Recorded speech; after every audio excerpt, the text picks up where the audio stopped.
अस्सलामुअलैकुम वरहमतुल्लाहि वबरकातुहू। दोस्तों, मैं मोहम्मद जाने आलम आप सभी के सामने हाजिर हूँ आई लव मदीना चैनल की जानिब से। मेरे प्यारे दोस्तों, आज आप सभी के लिए सच्ची घटना के ऊपर आधारित एक ऐसा वाक़या लेकर आया हूँ जो आज के मौजूदा हालात के ऊपर बिल्कुल सही बैठता है। जिस वाक़ये को सुनने के बाद अगर आप उसके ऊपर अमल करते हैं तो यकीनन आपकी ज़िंदगी संवर जाएगी। बहुत सी ऐसी बातें आज की वीडियो के अंदर मैं आपको बताने वाला हूँ जिसके ऊपर अमल करना आप सभी के लिए बेहद ज़रूरी है। तो मेरे प्यारे भाइयों, मैं आप सभी को बता दूं, आज के वाक़ये के रेफरेंस मौलाना रशीद मिफ्ताही साहब हैं। आप लोगों से गुजारिश करूंगा कि वीडियो को ज़रूर आखिर तक देखिएगा और इस वीडियो को जितना ज़्यादा हो सकेगा उतना ज़्यादा शेयर कीजिएगा। जैसा कि आप सभी जानते हैं कि हर किसी की ज़िंदगी के अंदर एक ना एक ऐसा साथी होता है जिससे आप अपनी ज़िंदगी की पर्सनल बातें शेयर करते हैं, हर वो बात बताते हैं जो यकीनन आप हर किसी को शेयर नहीं कर सकते हैं। लेकिन मैं आप सभी को एक सलाह देना चाहूँगा कि अपनी ज़िंदगी की कुछ ऐसी बातें होती हैं जो हर किसी से शेयर नहीं की जाती है, चाहे वो आपका कितना ही अजीज़ क्यों ना हो, चाहे वो आपके कितने ही करीब क्यों ना हो, क्योंकि हालात बिगड़ने के बाद वो यकीनन आपका फ़ायदा उठा सकता है, आपकी कमज़ोरियों का, आपकी गलत बातों का। यकीनन बहुत सी ऐसी बातें होती हैं जो खुद तक रहें तो ही बेहतर है। यानी कहने का मतलब ये है कि जो बात हम तक रहती है वो हमारी होती और हमारी ज़बान से निकलने के बाद वो बात हमारी नहीं रहती है। और इसी बात का फ़ायदा कुछ ऐसे लोग उठा लेते हैं जो अपनापन दिखाते हैं और आपसे मीठी मीठी बातें करके आपसे ऐसी बातें जान लेते हैं जो कि आपको किसी को नहीं बतानी चाहिए। इसीलिए मैं आप सभी को बता देना चाहता हूँ कि अपने माँ बाप को छोड़कर, कहने का मतलब ये है कि बहुत ज़्यादा ज़रूरत पेश आए तभी वो बातें माँ बाप को भी शेयर करें, क्योंकि बहुत सी ऐसी बातें होती हैं जो आप माँ बाप को भी शेयर नहीं कर सकते हैं। इसीलिए कुछ बातें अपने तक ही रखें तो ही आपकी भलाई है, क्योंकि बहुत से अपने ऐसे लोग हैं जो मौके का फ़ायदा उठाना चाहते हैं और वो आपको नीचा दिखाना चाहते हैं और वो इसी मौके की फ़िराक में रहते हैं कि कब आपके मुँह से कोई ऐसी बात निकल जाए, चाहे वो खुशी का दौर हो चाहे वो गम का दिन हो। यानी बहुत से ऐसे लोग होते हैं जब ज़्यादा खुश होते हैं तो ऐसी बातें बोल देते हैं खुशी के मारे जो यकीनन नहीं बोलनी चाहिए, और बहुत से ऐसे लोग होते हैं जो गम के मारे ऐसी बातें बोल जाते हैं जो यकीनन उनको नहीं बोलनी चाहिए। इस बात का अक्सर अपने ही लोग फ़ायदा उठा लेते हैं जिनको आप अपनी जान से भी ज़्यादा समझते हैं। आज के वाक़ये के अंदर मैं आप सभी को 3 लोगों के बारे में बताऊंगा, यानी 2 सहेलियों के बारे में और एक लड़के के बारे में। कहने का मतलब यह है कि ये तीनों ही बहुत ही अच्छे दोस्त थे। जिस तरीके से हम लोग कहते हैं कि जुड़वा हैं, उसी तरीके से इनको लोग कहा करते थे कि ये तिड़वा हैं, यानी 3 होने की बुनियाद पर इनको लोग तिड़वा कहा करते थे। ये जो वाक़या है ये मुंबई शहर का है। मुंबई शहर के अंदर एक कॉलेज के अंदर ये तीनों पढ़ाई कर रहे थे। आपको बता दूं, इनकी दोस्ती की मिसाल दी जा रही थी। इनके बारे में सिर्फ क्लास के अंदर ही नहीं, पूरे कॉलेज के अंदर ये बात फेमस थी। ये बात हर कोई जानता था कि ये तीनों जो हैं बहुत ही अच्छे दोस्त हैं, बहुत ही अच्छी इनकी बॉन्डिंग है। ये तीनों एक दूसरे के बगैर नहीं रह सकते हैं, हर बात अपने एक दूसरे से शेयर करते हैं, यानी हमेशा एक दूसरे के लिए जान निछावर करते हैं। तो मैं आप सभी को समझाने के लिए इन तीनों का एक एक नाम बता देता हूँ जो इनका असली नाम नहीं है। यानी लड़के का नाम हम अरमान बोल देते हैं और जो 2 लड़कियां हैं उनमें से हम एक को राबिया बोल देते हैं और दूसरी को नाजिया। आप सभी को बता दूं, उन सभी की ज़िंदगी इसी तरीके से हंस खेल के साथ गुजर रही थी। सभी अपनी अपनी लाइफ के अंदर खुश थे, लेकिन एक दिन बात सामने आती है कि राबिया और अरमान जो हैं वो रिलेशनशिप में आ गए। यह बात पूरे कॉलेज के अंदर बहुत तेज़ी के साथ फैल जाती है। इस बात से नाजिया जो होती है वो बिल्कुल भी खफा नहीं होती है, क्योंकि तीनों ही दोस्त होते हैं तो बहुत ही अच्छी तरीके से उनकी ज़िंदगी गुजर रही होती है। और कॉलेज पूरा होते होते ही राबिया जो होती है वो अरमान के साथ शादी कर लेती है, यानी लव मैरिज कर लेती है। अगर मैं सच कहूँ तो लव मैरिज जो है वो मुझे बिल्कुल भी समझ में नहीं आती है।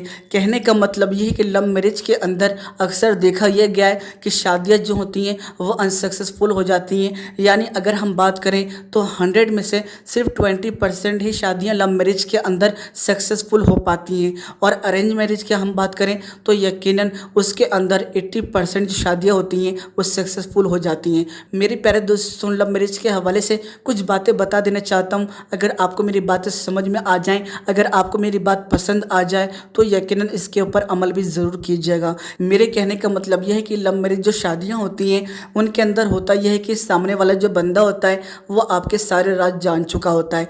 यानी जब आपके साथ टाइम स्पेंड करता है कोई, तो यकीनन आपकी अच्छाई बुराई जो भी होती है उसके सामने आ जाती है। जो भी आपकी कमियां हैं, जो भी आपकी खामियां हैं, जो भी राज हैं जो पार्टनर के सामने नहीं आने चाहिए, वो सभी चीज़ें सामने आ जाती हैं। और यही एक बहुत बड़ी वजह है कि जब वो आपकी सारी बातें जान जाता है तो वो आपकी इज्जत करना कम कर देता है। आप खुद सोचिए, जब आपके बारे में वो सारी कमियां जान चुका है कि आपके अंदर ये कमी है वो कमी है, तो वो यकीनन इसका फ़ायदा ज़रूर उठाएगा। इसीलिए बहुत सी ऐसी बातें होती हैं जिनका जानना पार्टनर के लिए ज़रूरी नहीं होता है। उन बातों को अगर अपने तक ही आप रखेंगे तो ही आपके लिए बेहतर है, और एक कामयाब शादी के लिए ये बेहद ज़रूरी है। आप खुद सोचिए कि शादी से पहले आपके बारे में आपका पार्टनर हर बात जान जाए, हर कमी जान जाए, तो वो शादी के बाद आपकी इज्जत करेगा या नहीं करेगा, इस बारे में तो बात की बात है। लेकिन वो इस पॉइंट को, इस कमी को संभाल के रखेगा कि वो यकीनन वक्त आने पर आपको ताना दे सके।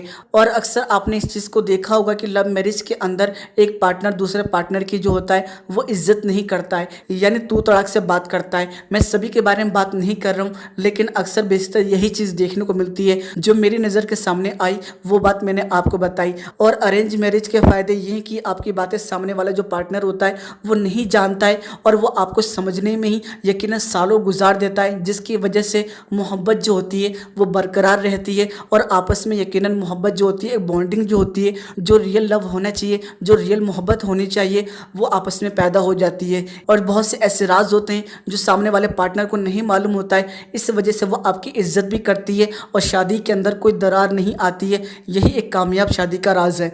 तो मैं आप सभी को बता दूं, राबिया जो है उसकी शादी अरमान के साथ हो जाती है।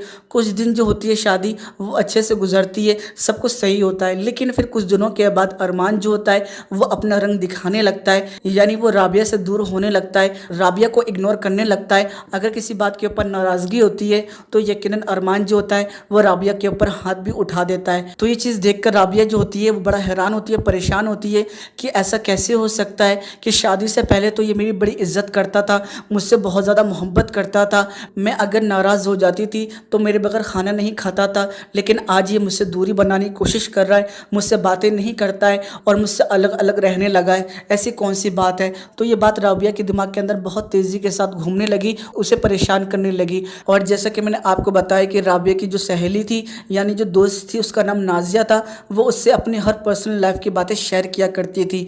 तो ये बातें भी जाकर उसने नाजिया को शेयर की, और नाजिया जो होती है उल्टा वो राबिया को डांटने लगती है कि तुम्हारी ही गलती है, तुम्हारी ही वजह से ऐसा हो रहा है, वैसा हो रहा है। तो ये बात जो होती है राबिया को बहुत ज़्यादा टेंशन दे देती है कि मेरी सहेली होकर मुझे ही ताने दे रही है, मुझे ही उल्टा सीधा बोल रही है। तो इस बात को लेकर वो बहुत ज़्यादा गुस्सा हो जाती है। फिर राबिया के दिल में ख्याल आता है कि जो मेरी दोस्त नाजिया है वो मेरे शोहर की भी बहुत अच्छी दोस्त है, तो हो सकता है इन दोनों के बीच में कोई बात चल रही हो।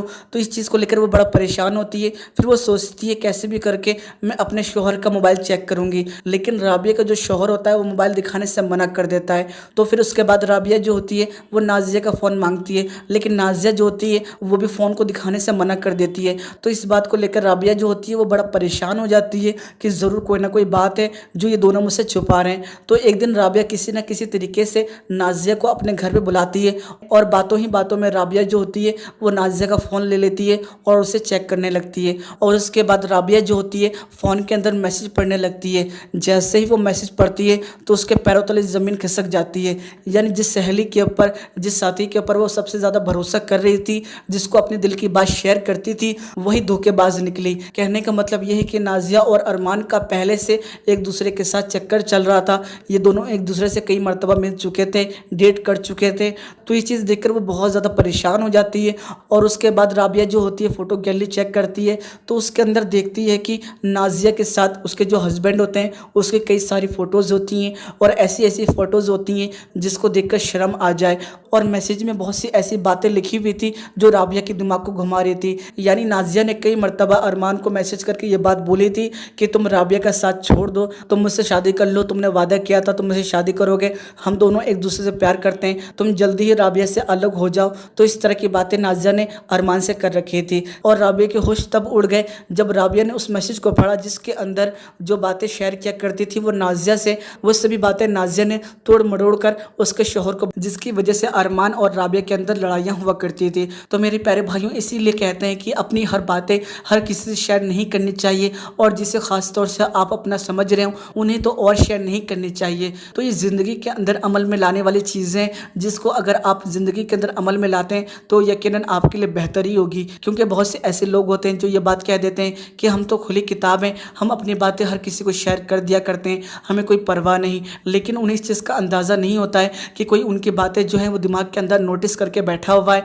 और वो मौके की फिराक के अंदर बैठा हुआ है कि कब आप कमज़ोर पड़े और वो आपको नुकसान पहुंचाए। इसीलिए कुछ राज जो हैं वो दिल के अंदर दबा के रखिए, ज़रूरी नहीं कि वो किसी और को बताए जाए। जब अल्लाह जानने वाला है हमारे दिलों के हाल को, तो क्या ज़रूरत है कि हम किसी और को बताएं। क्या अल्लाह से बढ़कर हमारा कोई दोस्त हो सकता है? क्या अल्लाह से सच्चा हमारा कोई दोस्त हो सकता है? हरगिज़ नहीं हो सकता है। वो यकीनन हमारे दिलों के राज को जानता है और वो किसी को बताता नहीं। वो यकीनन हमारा मालिक है, वो हमारी भलाई चाहता है। लेकिन हाँ, ये बात आप जान लीजिए कि जब आपके अंदर बुराई आ जाती है, जब आप ज़्यादा नाफरमानी करने लगते हैं, तो यकीनन आपके सारे राज वो दुनिया के सामने लेकर आ जाता है।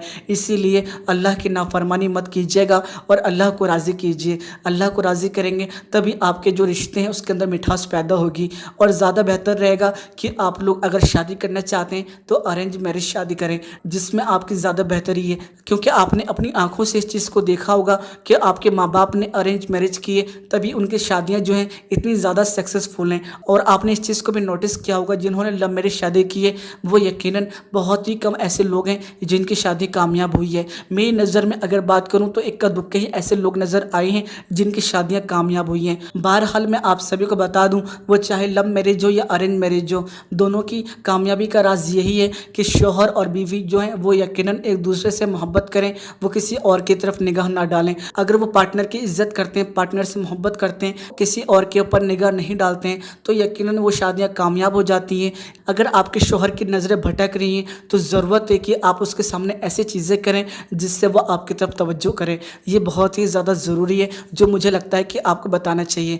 तो बस आज की वीडियो के अंदर इतना ही। वीडियो के अंदर हमारी कोई भी बात पसंद आई हो तो आप हमें कमेंट करके बता सकते हैं। वीडियो के अंदर अगर आपको हमारी कोई भी बात पसंद आई हो तो वीडियो को लाइक कर दीजिएगा। तो बस आज की वीडियो के अंदर इतना ही। अगर आप हमारे चैनल को सब्सक्राइब करना चाहते हैं तो चैनल को सब्सक्राइब कर लीजिएगा, अगर आप इसी तरह की बातें हमारे चैनल के ऊपर जानना चाहते हैं। तो बस आज की वीडियो के अंदर इतना ही। अपना ख्याल रखिएगा, खुश रहिएगा। जब तक के लिए अल्लाह हाफ़िज़।